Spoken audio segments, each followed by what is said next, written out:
బాబే రా బాబు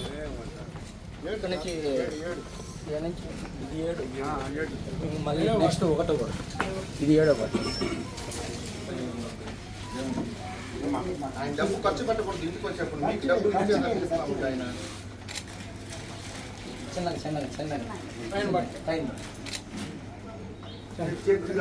ఆయన ఏంటంటే ముఖ్యంగా ఆరోగ్యం, విద్య ఇవన్నీ కూడా జాగ్రత్త చూస్తున్నాం. వాళ్ళకి కావాల్సిన మెటీరియల్ సప్లై చేయడం కానీ అన్నీ కూడా చేయాలనే కాన్సెప్ట్ చేస్తున్నాడు. కాబట్టి మీరు ఏం డబ్బులు పెట్టుకోబడలే, హాస్పిటల్లో పోతే చూస్తారు. అన్న సత్యనా మీరు అటు ఓకే.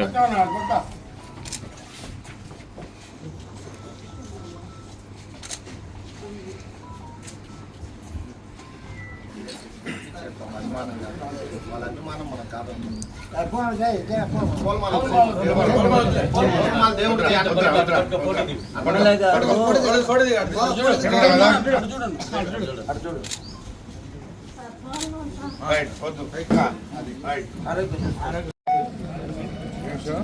మహేష్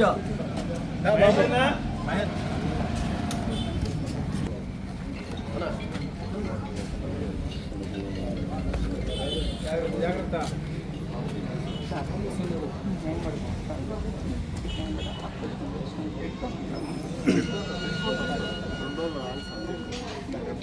ముందు వస్తూ ఉంటాయి రామచంద్రయ్య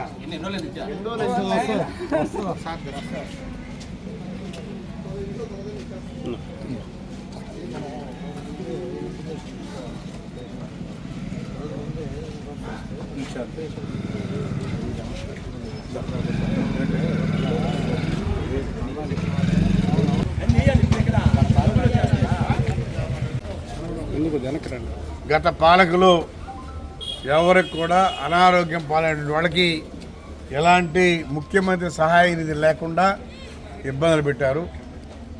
గతంలో కూడా ముఖ్యమంత్రి చంద్రబాబు నాయుడు ఇచ్చారు.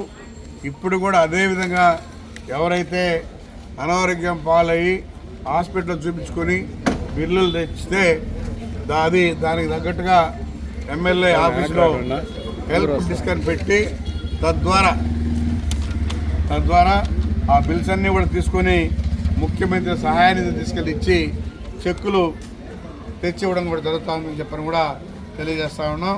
అదేవిధంగా ఇప్పుడు వెంకటగిరి టౌన్లో 9 మందికి 5 లక్షల చిల్లర, కలవాయిలో 9 మందికి 12 లక్షల చిల్లర, రాపూర్లో 8 మందికి 6 లక్షల చిల్లర, అదేవిధంగా సైదాపురం మండలంలో 8 మందికి 3,86,000, వెంకటగిరి రూరల్